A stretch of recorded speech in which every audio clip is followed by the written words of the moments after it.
Beberapa tahun belakangan, kinerja unit BUMN kerap menjadi sorotan. Restrukturisasi dan reformasi yang dilakukan di dalamnya tak jarang menjadi bahan pemberitaan yang menarik untuk ditelisik. Hal ini dilakukan terutama pada kongsi plat merah yang dinilai minim dalam kinerja atau masih compang-camping dalam urusan struktur.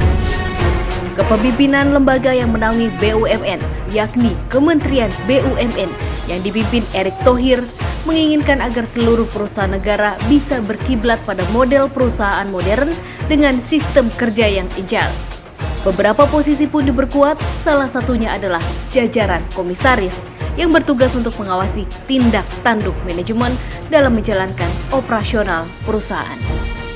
Sebetulnya gimana sih komisaris itu sebetulnya apa ya gitu? Dia mengarahkan gitu ya. Ya, jadi kalau kita lihat dari undang-undang PT, Ya. komisaris itu dibutuhkan untuk memberikan nasihat. Ya, kemudian komisaris juga untuk bisa melakukan pengawasan. Supaya manajemen maupun dirut dan pengambilan keputusan itu bisa sharing lah dengan kita. Dan kita juga mengawasi supaya tujuan daripada perusahaan itu tercapai. Jadi kan perusahaan kan biasa punya visi, punya misi, punya tujuan kan. Betul. Nah, tujuan itu dan juga tentu implementasinya ada dalam teknis ya. Itu bisa menyusun ABI, ABO, RKP dan segala macam. Nah, biasanya komisaris tuh memantau, memonitor, mengawasi juga memberikan nasihat di seputar itu, di seputar soal perusahaan. Iya, jadi sebetulnya terlibat hampir ke semua ini ya kegiatan. Sebenarnya enggak. Kalau teknis sih biasanya langsung direktur ya, direktur utama dan manajemen. Ya di sini lebih kepada fungsi pengawasan nasihat. Hanya memang ada agak berbeda ya kalau di Pertamina Hulu Indonesia ya, di PHI itu memang kita menginisiasi itu ada namanya pertemuan setiap Rabu. Ya, karena memang kita menjalankan prinsip corporate governance. Ya, jadi setiap Rabu itu kita biasanya diskusi dengan fungsi terkait.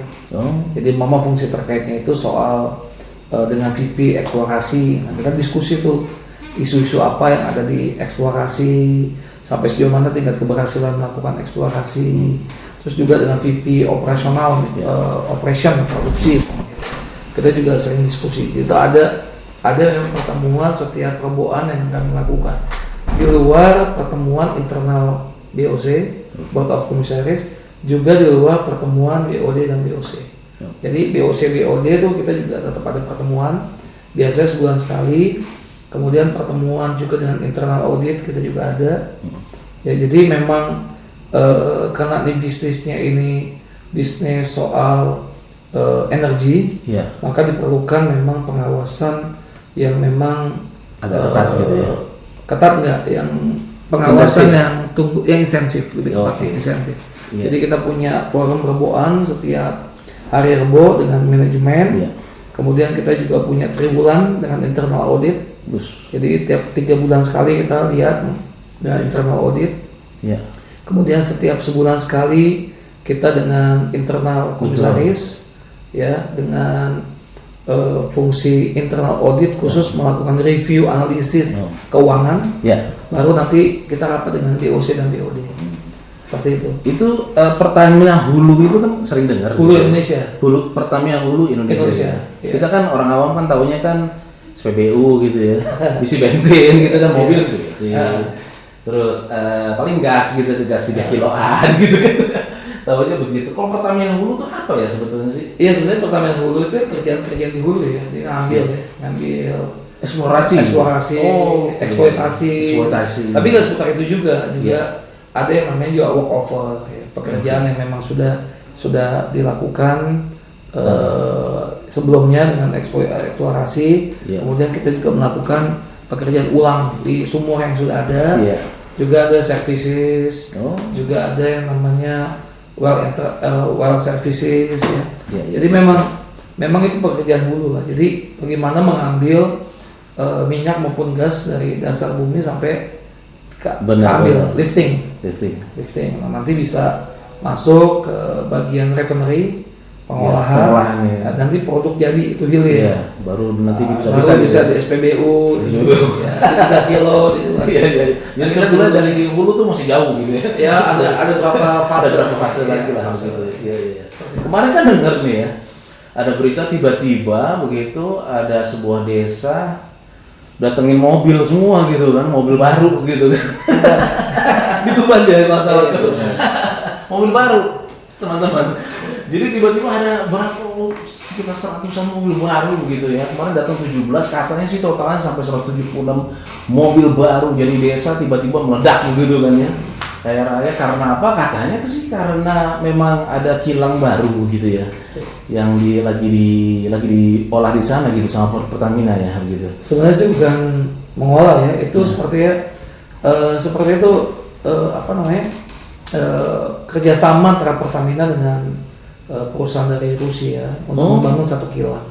Dari Rusia ya? Rusia, Rosneft ya. Dan kebetulan memang mengambil tempat di daerah Tuban situ. Ya.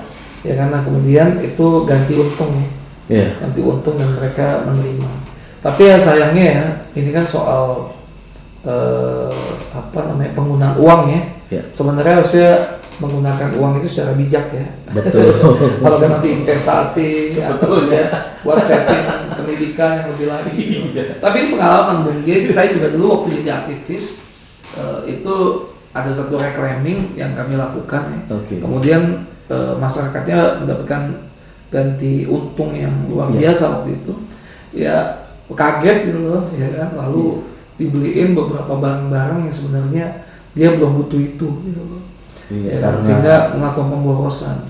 Tapi beberapa kemudian kita edukasi sehingga akhirnya bisa dimasukin ke tabungan untuk biaya pendidikan anak. Itu heboh banget soalnya kan tiba-tiba banget itu ada sekian dan apa sempat viral begitu kan videonya gitu udah dicek bener gitu ternyata. Jadi bukan hoax gitu ya, bener ternyata gitu. Di satu desa di Tuban. Gitu kan. Itu jadi anyway tadi dari aktivis, jadi dulu pernah aktivis ya? Iya pernah. Boleh cerita sedikit dong, ya aktivisnya dalam rangka ini ya dari zaman mana dari? Saya sebenarnya gabung itu kurang lebih di tahun 95. Oke. 95 itu mulai bersentuhan dengan kelompok studi ya di daerah selatan. Yeah. Kelompok studi kami diskusi di sana gitu loh. Kemudian ya awal mulanya tuh dulu itu kan orang tua kita langganan Kompas tuh. Betul. Nah waktu langganan Kompas kita mulai baca koran kan. Sebenarnya sih SMA kelas 3 baca koran sih lucu juga ya. Tapi saya baca koran baca koran Kompas. Waktu baca ada berita kecil tentang tas Tri Agus. Nah Tri Agus ini satu aktivis KDP kabar dari Pijar ya. Kemudian dia ditahan. Ditahan karena saya bertanya-tanya kan ini kenapa ya orang ini ditahan. Ya kan. Tapi waktu itu kan beritanya kecil sekali waktu itu. Berita kecil dan nggak dieksplor sedemikian rupa lah berita itu. Gitu. Sampai kemudian saya punya temen ya, sama-sama gaul gitu di SMA di Jakarta Timur. Dia datang, kami diskusi. Saya bilang saya pengen ketemu nih sama namanya Tas Tri Agus. Wah nggak bisa dia di penjara. Tapi kalau kamu mau gabung sih ada dia punya organisasi. Oh iya, waktu itu organisasi apa? Waktu itu bilang organisasi Pijar namanya. Wah, ya udah boleh. Nah, saya datang ke Pijar waktu itu di daerah selatan waktu itu. Kemudian itu hari saya datang dan saya bergaul dengan kawan-kawan Pijar waktu itu. Waktu itu masih 17 tahun saya Bu. Ini sebelum 98 ya? Sebelum 98, 95. Berarti 98 ikut? Oh ikut banget. 95 habis dari situ kemudian saya juga bersentuhan dengan kawan-kawan PRD. Partai Rakyat Demokratik. Saya ngambil bagian juga dalam waktu itu sidang Ibu Dimas Guyatmiko. Saya mengorganisir kawan-kawan supaya memberikan semangat pada Budiman CS kita dituduh 27 Juli. Tapi yang paling spektakuler itu ketika saya bergabung dengan Alira sebenarnya. Dengan Aliansi Demokrasi Rakyat itu spektakuler. Kenapa? Karena waktu itu Pius Lanang itu membangun satu organisasi dengan tingkat kedisiplinan paling tinggi.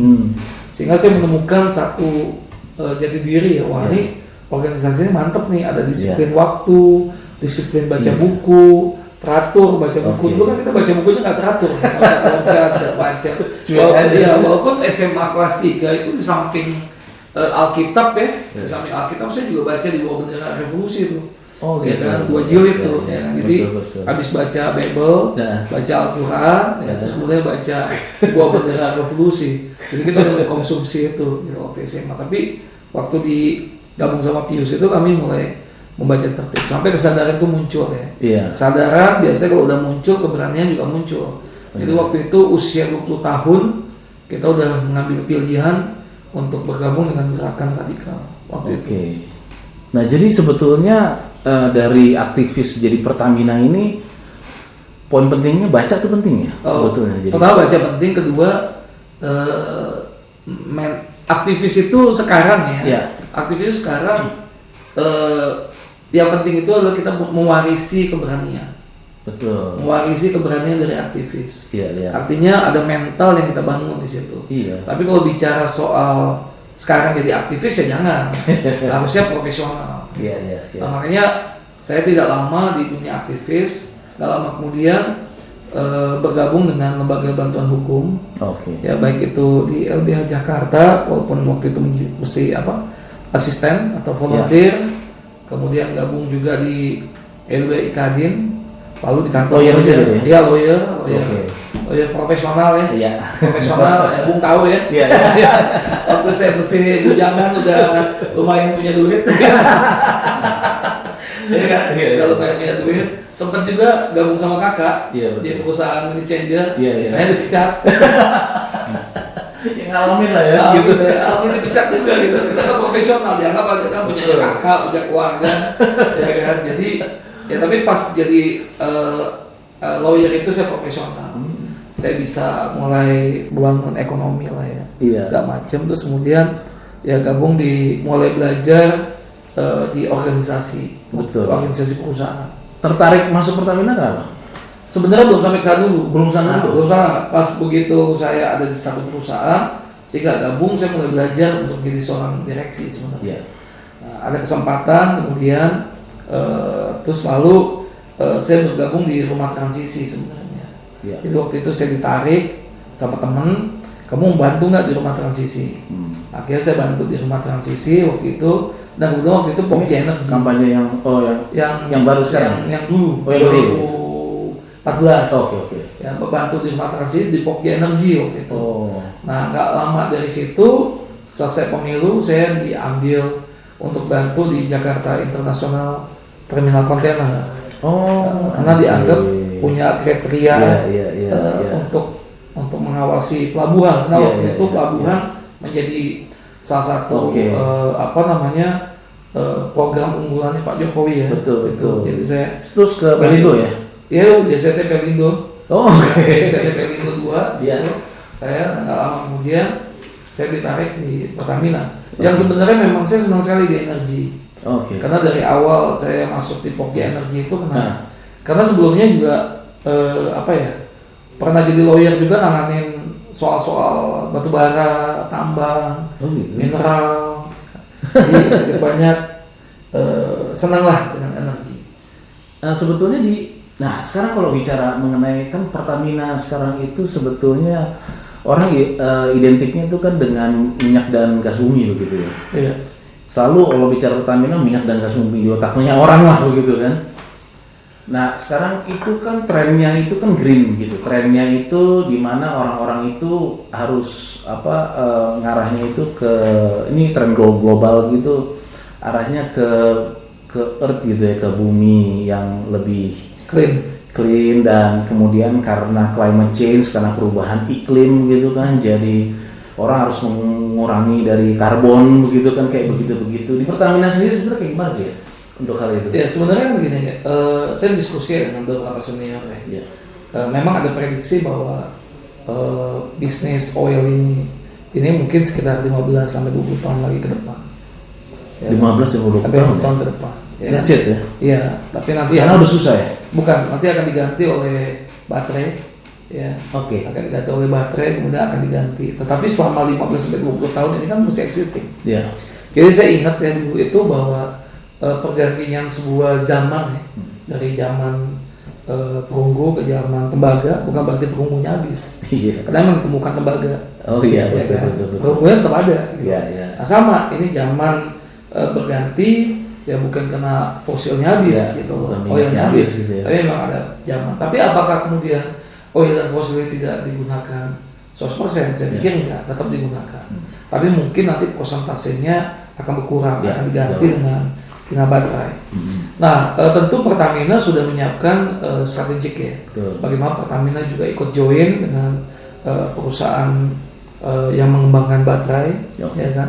Dan juga Pertamina juga sudah Masuk ke baterai juga ya? masuk ke baterai, dan Pertamina juga sudah mulai membuat roadmap masa depannya gitu loh. Betul. Makanya Pertamina juga punya renewable energy ya. Oke. Pertamina punya Pertamina Geothermal Oh. yang nanti ke depan ini mau Geothermal holding, panas bumi ya? panas bumi. Ya. Itu kan lebih clean ya. Ya. Dan itu juga nanti ke depan akan dijadikan holding ya oleh Pak Erick gitu. Thohir.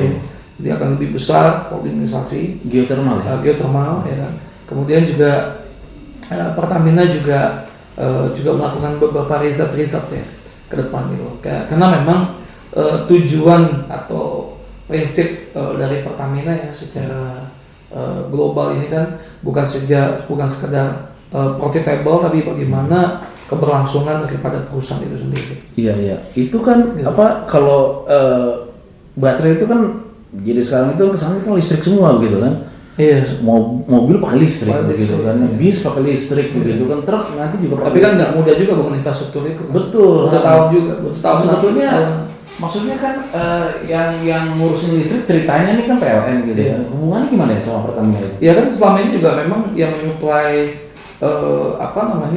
yang menyuplai istilahnya tuh pembangkitnya kan juga dari Pertamina ya. Oh, Ada Pertamina beberapa. punya pembangkit juga ya? Bukan, kan PLN itu kan yang mensupport energinya kan dari Pertamina. Iya, betul. Dari PLN distribusi gitu ya?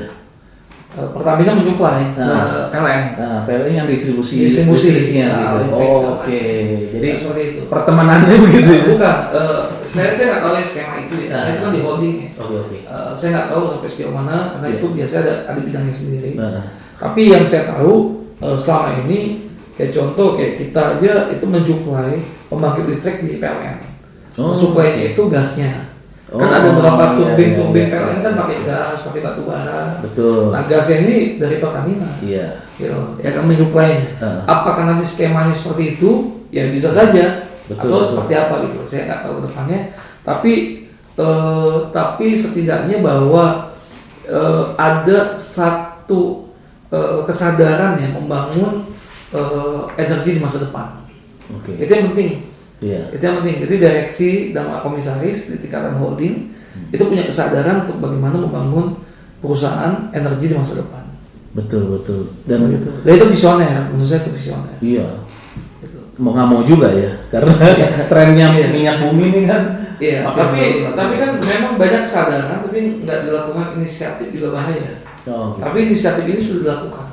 Ya, yang penting juga ya, Penting, gitu. iya. Dan sekarang kan energi terbarukan kan udah begitu mulai Betul, juga. hanya kan ada memang- solar cell gitu, ya. Betul. wind turbine, Wind turbin turbine. angin gitu ya. Hanya kan gini. Masuk ke situ juga nggak? Hanya kan gini, Bung Yakob ya. Kalau soal angin kan nggak merata, Bung. Betul. Nggak semua angin Iya. bisa Tergantung ya daerahnya, Iya, betul. dan daerah kedua memang renewable energy ini kan costnya tinggi, high cost. Gitu. Kita juga harus melihat sampai sejauh mana harga itu bisa terjangkau. Iya. Jangan juga kemudian renewable energy ini kemudian menjadi beban pemerintah ke depan. Iya. Tapi menurut saya sebagai sebuah investasi jangka panjang, Iya. memang renewable energy itu harus dilakukan. Hmm. Gitu. Kalau saya punya kecenderungan sebenarnya panas bumi, geothermal. Geothermal ini kan hampir semua pulau di Indonesia itu ada gunung berapinya. Oh gitu. Ya betul. Iya kan? Dan itu punya potensial besar sekali Iya, untuk betul. di Ring of Fire tuh ya. fire itu. Dari Sumatera, Iya, Jawa, iya, terus iya. ke sana tuh ya. Betul. Itu menurut saya Oh, gitu ya? itu potensial banget kan geothermal itu. Hanya persoalannya memang tidak bisa Pertamina sendiri, harus bersama-sama dengan yang lainnya Oke. untuk mulai membangun satu clean energy sebenarnya. Tapi langkah itu sih sudah dilakukan. Iya. PLN juga sudah melakukan, Pertamina juga sudah. Jadi itu bahkan sudah mau dibikin holding ya, khusus untuk geothermal ini. Untuk panas bumi rencananya saya baca di berita Pak Erick Thohir memang sudah mengarahkan ke sana. Berarti serius banget. Serius banget ya. Jadi artinya biar gimana pun Pertamina tetap ngarahnya itu ke hasil bumi lah, gitu ya. Iya. Lebih ke situ begitu ya. Iya.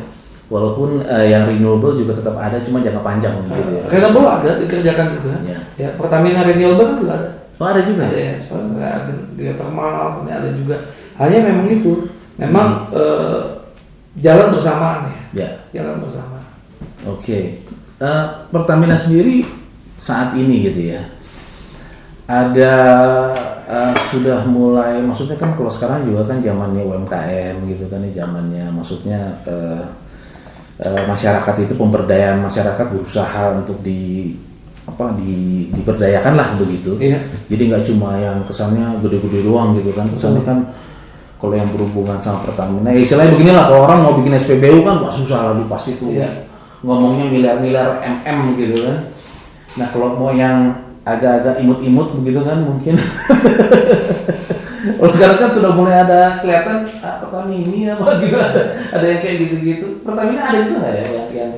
Ya, yang pertama kan gini, Pertamina tuh menggandeng UMKM. Gitu. Okay. Jadi Pertamina itu melakukan pembinaan lah ya terhadap UMKM. Dan itu juga berjalan. Yang kedua, Pertamina juga punya bagaimana energi itu juga terjangkau di beberapa pelosok-pelosok dan desa-desa. Oh. Maka Pertamina membuat namanya Pertasop. Oh Pertasop. Pertasop itu yang resmi ya. Oh gitu. Harganya sama dan masyarakat juga bisa.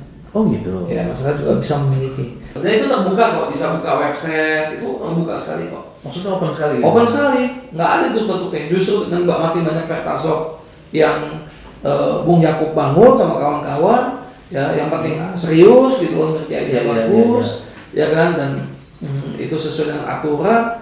Ya Pertamina kan juga ikut terbantu. Kenapa? Karena satu BBM-nya kan ikut tersebar. Yang kedua, masyarakat kan mendapatkan kualitas BBM yang lebih bagus dengan harga yang terjangkau kan. Gitu. Apalagi kan Pertamina kan berhasil nih satu harga. Tuh. Iya kan? Itu sampai sekarang masih ya. Sampai Papua. Sampai nanti Bung Yakub pulang ke Tomohon juga sama kan. Atau Bung pulang ke Ambon juga sama kan. Hanya bedanya kan di sana kadang-kadang kan orang harus ke SPBU kan jauh kan. Nah, bikinlah Pertasop di situ. Itu kalau salah ada 3 kelas deh kalau nggak salah. Ada kelas yang biasa, yang diamond atau apa gitu. Ya kayak semacam paket investasi. Paket investasi. Dan itu bisa diajuin kok, bisa ya nanti ya. Oke. Jadi yang penting punya uangnya aja. Jadi link kita bisa taruh nanti ya. Di deskripsi nanti kita. Itu terbuka kok. Sangat terbuka, sangat terbuka sekali ya. Transparan. Oh, soalnya kan Pertamina tuh udah transparan. Oke. Ya kan? Keuangannya dia udah diperiksa oleh KAP, kantor akuntan publik. Itu memang memang governance. Kan kita ada ini kan, ada kayak saya ini kan ada assessment kan dari GCG kan. Oh gitu. Oh iya, terus berapa kali komisaris harus dialog, berapa kali komisaris harus KPI-nya. Makanya kita juga ada namanya manajemen walking through, ya MWT gitu, ke daerah-daerah. Nah karena kemarin itu pandemik, jadi kita virtual, jadi MWT-nya virtual. Nah, nanti kita tanya ke mana? Kalau di PHI kan ada PHM, PHKT, PHSS. PHM Pertamina Hulu Mahakam. Pertamina Hulu Sanga-Sanga. Kemudian Pertamina Hulu Kalimantan Timur. Ya kan? Itu 3 nanti ada berapa kalau ini masuk ada tambahan. Tambahan ada berapa perusahaan yang memang ada di reguler Kalimantan. Nah, kita bisa tuh nanti tanya ke orang PHM-nya di tingkatan paling bawah, dari manajemennya atau GM-nya sampai ke teknisnya kita tanya. Kita datang, kita kunjungan, sangat transparan. Gitu. Apalagi Pertamina sekarang udah khususnya PHI ya, itu sudah menerapkan ISO yang terakhir tuh tentang anti gratifikasi. Apalagi di Pertamina kan ada WBS kan, ISO pengaduan itu lah. Pengaduan. ya ada pengaduan atau diproses. Tadi. Iya. Jadi sekarang jadi dari pusat sendiri kan ada komisarisnya begitu ya? Ada komisaris. Jadi nanti di hulu juga ada. Di hulu juga ada. Gitu. Kan di anak perusahaan juga ada. Di Itu kan perusahaan bagian dari pemenuhan terhadap undang-undang PT kan. Oke, maksudnya semuanya udah clear, udah semuanya terbuka ya, udah open. Udah terbuka dan memang komposisi komisaris pun maupun direktur utama kalau menurut saya maupun di anak-anak perusahaan semua transparan dan menurut saya sih berkualitas semua, Bu. Oh gitu. Iya. Sangat berkualitas ya. Jadi sebetulnya kantor itu di Kalimantan? Enggak, kantor itu sebenarnya kantor office-nya itu di Gedung El Nusa. Oh, di El Nusa. Tapi memang wilayah operasional kita di Kalimantan. Oh, wilayah operasional. El Nusa sendiri sebetulnya ini? Enggak, Gedung El Nusa aja. Oh, Gedung El Nusa. Ya, kita ada di lantai 7, 8, 9 kalau nggak salah atau 8, 9, 10 lah. Karena saya PHI situ ya? Ya, PHI. Oh. Ya, saya di kantor 9. Oh. Datanglah main ngopi situ. Iya, boleh. Kalau Kalimantan kan jauh. Iya, dekat aja. El Nusa di ini ya, ada di Semarang ya. Dekat-dekat itu. Jadi ini podcast ini nanti wakil presiden dengerin dong ya? Oh harus, iya. Harus dong. Nah kan, iya. Makanya kan jadi sebetulnya lebih menyaring. Iya, lebih situasi dan maksudnya program yang khusus gitu kan sebetulnya dalam rangka saat ini apalagi pandemi gitu ya. Ini kan semua orang dipersulit nih kan gitu istilahnya kan. Situasi ya. Semua sulit lah gitu, sampai bisnis juga dipersulit gitu ya. Itu kendalanya macam-macam juga ya. Ada kendala yang paling luar biasa nggak di Pertamina? Ada. Yang problem kan gini, bagaimana kita mencegah supaya karyawan itu nggak kena COVID. Nah itu ya. Tapi produksi harus dijaga. Nah itu. Oh itu seninya loh. Itu seninya tuh. Iya. Jadi bagaimana mengendalikan COVID? Iya. Ya kan. Dan perusahaan gitu. Khususnya kan di operasional. Betul. Kalau di office kan mungkin kita bisa siasati ya. Benar. 2 minggu WFH. ya. Kalau operasional kan nggak bisa. Iya. Ya, apalagi kalau satu udah kena tuh bisa aja semua kena. Iya. Satu dari motor itu kena semua. Iya.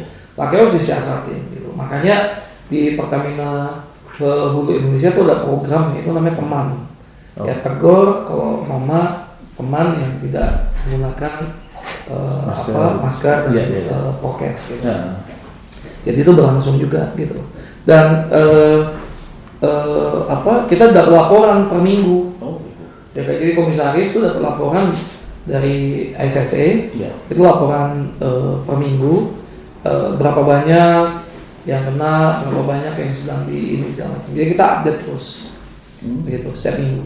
Jadi memang disinilah seninya bagaimana menjaga produksi tetap memenuhi target, tapi bagaimana juga supaya tidak terkena pandemi. Nah itu kalau bukan ilmunya tinggi tuh agak susah tuh, iya kan. Iya. Makanya saya respect juga sama kawan-kawan manajemen ya, Iya. khususnya di Pertamina Hulu Indonesia, mereka bekerja luar biasa.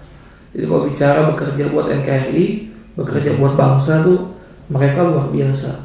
Belum lagi aspek ya, kan tambah lagi kan ada pandemi cuaca, ya kan. Apalagi kalau yang di offshore kan, Iya. itu kan cuaca tuh, Benar. ya kan. Wah ada badai ada apa. Iya. Jadi pandemi ini menambah satu mitigasi risiko. Iya. Dan selain juga ada alam dan segala macam. Iya.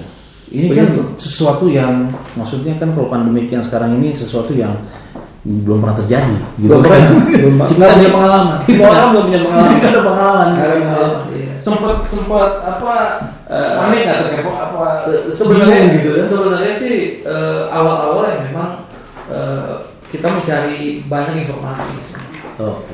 Ya kebetulan juga rekan saya di komisaris juga dia kebetulan juga banyak mengupdate soal vaksin, mengupdate soal COVID. Iya. Jadi menjadi salah satu sumber pengetahuan juga buat kita gitu loh.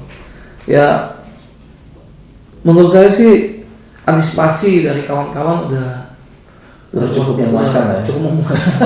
Walaupun ada apa ya ibaratnya ada 1-2 yang kena kemudian meninggal ya memang itu situasi yang semua tidak bisa mengalami. semua mengalami. Tapi saya lihat begini Bung, di tengah-tengah pandemi kita masih bisa nyetak laba. Masih laba? Masih laba. Itu sebetulnya pertanyaan selanjutnya. Dan itu seluruh konsolidasi holding. Oh iya. Sementara di perusahaan Seven Sister ya, atau perusahaan-perusahaan minyak luar negeri itu minus. Oh gitu. Iya.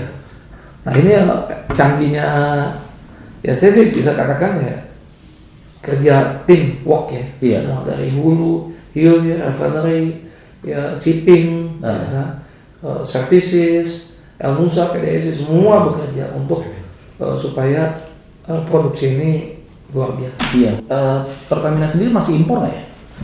Kalau minyak begitu? Sebenarnya kan gini, kalau bicara soal itu masuk nggak di hulu nggak ya? Hulu nggak. Saya beda bagian ya. Tapi kalau menurut saya begini Bung, import itu kan dimungkinkan. Iya. Ya, import itu dimungkinkan jika kita defisit terhadap konsumsi. Contoh gini, ya kebutuhan real berapa sih? 1,7 contoh ya. Ya, tapi Pertamina bisa memproduksi sampai 1 juta barel. Berarti kan 700 impor. Ya kan? Nah impor itu untuk menutupi kebutuhan itu. Gitu. Tapi produksi sendiri ada. Jadi impor itu dikala kita membutuhkan itu. Tapi memang harus diakui bahwa kondisi lapangan ini kan memang semuanya kan sudah tua ya. Betul. Sudah tua, kemudian decline. Ya, sumur-sumurnya ya kan, peninggalan kolonialis kan banyak banget gitu ya. Betul. Atau tahun 70 lah ya paling terakhir tahun 70. Jadi dengan menghasilkan profit, dengan bisa menghasilkan oil itu sendiri pun sudah luar biasa effortnya gitu. Effortnya luar biasa. Begitu. Karena kan dulu kan sempat ada, maksudnya cuma sebenarnya problem kita itu bukan import sih, yang subsidi. Ya subsidi sebenarnya. Ini barusan bawa lanjutnya ke situ. Subsidi sebenarnya. Kalau subsidi gimana? Ya seharusnya memang energi kita ini menurut saya pribadi ya, bukan Pertamina pribadi, sudah waktunya lah energi kita ini nggak disubsidi. Jadi memang harga pasar aja, ya kan. Tetapi masyarakat punya pilihan-pilihan untuk masuk konsumsi. Kayak sekarang kan masyarakat ada yang menggunakan Pertalite, tapi banyak juga yang naik motor menggunakan Pertamax kok. Iya. Ya, sekarang saya pakai Pertamax. Sekarang iya. Karena juga kalau itu juga lebih hemat, lebih. Saya sendiri kalau naik motor Pertamax kan. Kalau mobil Pertalite. Oke. Enggak. Balik sih. Soalnya kalau motor kan paling 2 liter gitu kan. Bisa kemana-mana gitu. Kalau saya dari dulu Pertamax. Pertamax. Dari dulu. Ya kalau ke kantor, saya tetap Pertamax. Karena di rembes. Harus ya? Harus. Sekarang yang dulu. Oh ya dulu. Sekarang sih. Jadi dengan sebetulnya kedatangan kayak misalnya kan ada yang asing-asing nih sekarang nih, Shell gitu kan, terus ada Total juga ada ya dari Prancis ya. Iya. Itu ada nampaknya nggak sebetulnya sama Pertamina? Iya sebenarnya kan kalau Total kan sekarang udah ganti punya Pertamina sekarang. Jadi PH. Oh jadi PH ya? Jadi PH. Oke, jadi melalui Pertamina gitu ya? Enggak, Total udah selesai kontraknya, dia nggak lanjut, terus Pertamina dapat untuk melanjutkan mahakam itu. Tapi sebenarnya begini ya, asing-asing masuk di kita kan kita juga nggak bisa menolak ya. Karena pertama kan sebenarnya kan mereka bekerja buat kita sebenarnya. Gitu. Kan mereka kontraktor. Ya kan mereka bekerja buat kita gitu loh, ya kan. Nah, sebenarnya harus dipandang seperti itu. Ya kan. Kedua kan kebutuhan pengeluarannya mereka kan kalau modelnya Korsek cost recovery kan mereka bisa dilihat dari SKK Migas kan, kebutuhan mereka berapa nanti tinggal dirembes seperti itu. Jadi ada pandangan apakah ada dampak ketika perusahaan-perusahaan asing itu ada di Indonesia. Dampaknya yang pertama ya teknologi tentu. Yang kedua kalau di satu sekolah, ya ibaratnya satu sekolah, yang pintar satu dia akan enjoy. Karena nggak ada saingan. Ya kan. Mama taruh lah saya gitu, di satu sekolah. Yang lainnya biasa-biasa, saya pintar sendiri. Pasti ya, cepat atau lambat saya juga akan menurunkan irama saya. Iya. Menurunkan ada irama kompetisi ya. Kompetisi. Makanya kenapa Liga Inggris itu panas? Iya. Ya, karena kompetisinya ketat. Ketimbang Liga Belanda. Liga Belanda kan udah kelihatan Eindhoven, Ajax, Eindhoven, Ajax. Bolak-balik aja. Itu aja. Atau Portugal, Porto, Benfica itu aja. Coba kok Inggris. Liverpool, MU, betul. Atau Jerman. Ya, Jerman lumayan tuh, udah mulai banyak. Ada Schalke, ada macam-macam kan. Betul. Suka bola kan? Suka. Liga Inggris itu kan sekarang aja tuh yang memimpin klasemen udah 5 klub. Makanya. Terus kompetisi luar biasa. Itu Itu jadi ngomong bola. Nah, tapi artinya maksud saya, ya itu kompetisi. Iya, kompetisi itu menghasilkan benar. kualitas. Harganya juga makin mahal kan? Benar. Coba mau Liga Inggris sama Liga Belanda. Jadi lebih menarik gitu. Karena kita nggak tahu nih siapa yang menang nih. Coba buka toko bola deh. Jual bajunya MU sama bajunya Ajax. Pasti orang beli baju MU. MU bos. Walaupun Ajax juga, lo tinggal minta kalau lo main. Saudara main itu udah.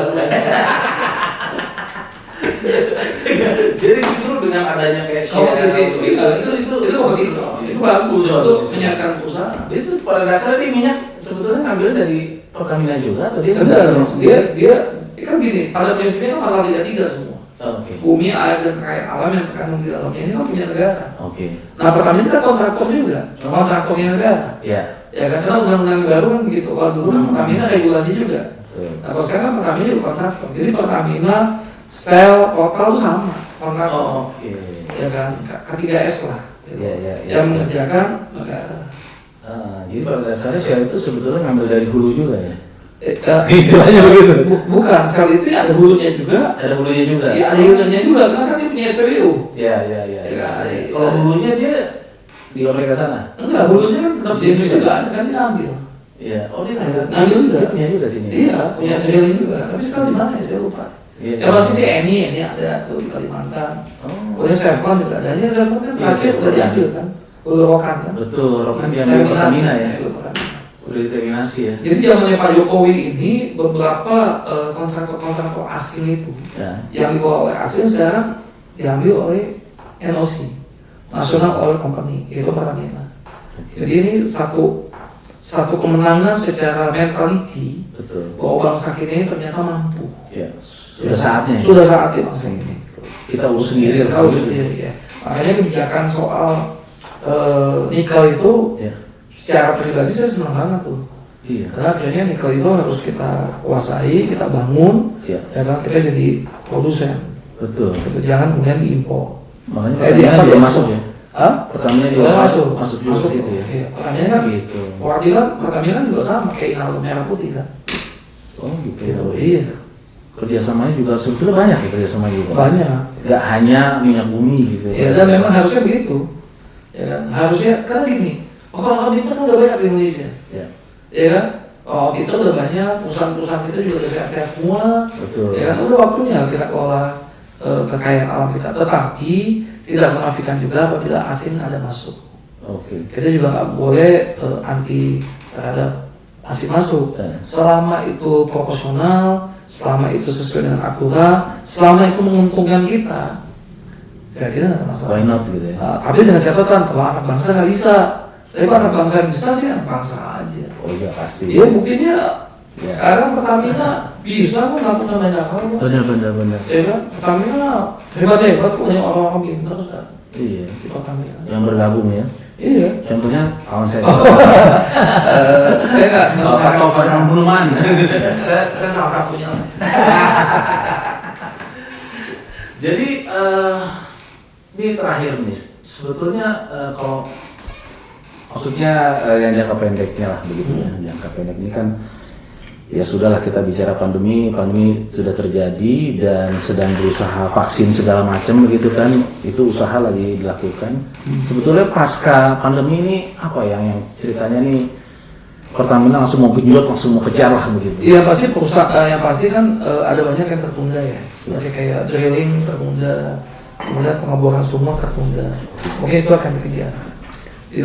Kalau di dalam Pertamina Hulu Indonesia kan memang ada pekerjaan yang tertunda di tahun yang lalu.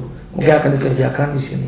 Hanya gini, di tengah-tengah pandemi ada 2 ide yang menurut saya luar biasa, kawan-kawan di Pertamina Hulu Indonesia untuk menekan yang namanya efisiensi, supaya tidak terlalu high cost mengelola lapangan yang sudah mature ini. Ya, yang pertama itu adalah proyek Cleopatra itu dinamakan di Ratu Mesir. Nah ini sebenarnya proyek di mana kawan-kawan sudah melakukan studi, kemudian kawan-kawan sedang coba untuk terus menerus menyempurnakan, itu mencoba untuk melakukan eksplorasi itu tamparik. Bisa pakai rig itu tamparik. Oh, jadi sekarang teknologi ada ya? Dimungkinkan ada inovasi itu dilakukan oleh kawan-kawan yang di PHM ya. Kedua juga di PHI sendiri itu Pak Khalid Salim nih, direktur utama. Kena regional ya. Biasanya kan kendala regional ini kan kena PT-nya ada PHM, PHSS, PKT, jadi terkotak-kotak. Mahakam tadi. Mahakam kan terkotak-kotak. Ini kan jadi high cost juga kan.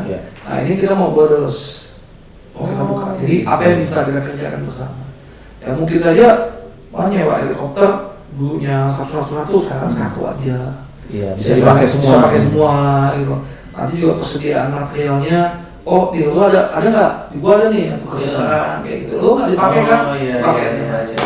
Udah nggak ada ego daerah, udah nggak ada. Lebih sektoral jadi borderless. Tapi lebih penting situ adalah penghematan. Yang hematan biasa. Jadi bisa bayangin nggak di tengah-tengah pandemi aja masih bisa menggunakan kekuatan nalarnya untuk melakukan kreativitas dan inovasi. Jadi ini paling terakhir ujung deh gitu ya. Kalau buat anak muda gitu kan ya, anak milenial yang kepikiran, maksudnya nggak punya ide, maksudnya ini gimana ya kalau mau kepingin kerja di Pertamina tuh apa sih sebetulnya yang perlu gitu, dia apa harus dia di jurusan yang maksudnya minyak bumi lah, kan sekarang kan ada jurusannya itu minyak bumi apa segala macam gitu. Sedangkan ini berurusan satu ini hukum gitu kan ya, ternyata bisa juga gitu ya. S3-nya bisnis. S3 bisnis kan. Maksudnya dia sebetulnya apa ya? Yang kalau milenial sekarang ini tuh pengen yang pasti sama Pertamina. Yang pasti pertama passion dulu ya. Kalau saya passionnya memang, saya berkali-kali teman bilang ya, bro masuk aja partai politik, bro jadi anggota DPR aja, nggak punya passion gitu. Biasa aktivis ya. Saya nggak punya passion di situ. Passionnya mau jadi birokrat sih sebenarnya. Jadi pertama passion dulu, disukai dulu. Kalau udah suka tuh biasanya belajar, tuh gampang. Oke, Bro Taufan, kita akhiri podcast ini dan teman-teman terima kasih. Mohon maaf sebetulnya apabila ada salah-salah kata dari kita. Dan ngobrol olah pikir, jangan kemana-mana, kita akan ada lagi ngopi yang lain dan ngopi yang lain seterusnya. Jadi jangan kemana-mana, simak terus dari Master C19 Channel agar kita terus akan mengabarkan dari berbagai macam belah profesi, jabatan, apapun itu yang kami harapkan dapat bermanfaat bagi Anda semua. Terima kasih teman-teman. Wassalam.